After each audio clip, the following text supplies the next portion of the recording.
మనలో కూడా చాలామంది గురి తప్పుతున్నారు. ఎందుకో తెలుసా? ఎందుకంటే వాళ్ళు దేవుని స్వరాన్ని విననందు చేత.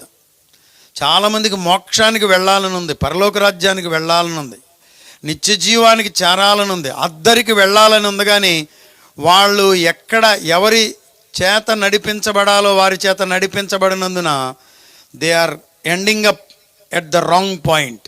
చాలా ఇంపార్టెంట్ వ్యవహారం బయట ఉన్న వాళ్ళు వినండి. నీ గురేంటి? నీ గమ్యం ఏంటి? నిన్ను చేర్చేది ఎవరు? ఈ రాత్రి నేను ప్రకటించే రక్షకుడు, ఈ రాత్రి నేను ప్రకటించే యేసయ్య, ఈ రాత్రి మేము ప్రకటించుచున్నటువంటి సజీవుడైన దేవుడు, ప్రభు అయిన యేసుక్రీస్తు వారు నిన్ను మోక్షానికి చేర్చగలిగిన సమర్థుడు. దేవునికి స్తోత్రం, హల్లెలూయా. అపవాదిని నమ్మమాక, వాడు నిన్ను మోసగించి నరకానికి ఈడ్చుకొని పోతాడు. అది చెప్పడానికి మేమంతా ఇక్కడ ఓ చెప్పండి యజ్ఞం చేస్తున్నాం, తెగుళ్ళు ఏమంటారు దాన్ని,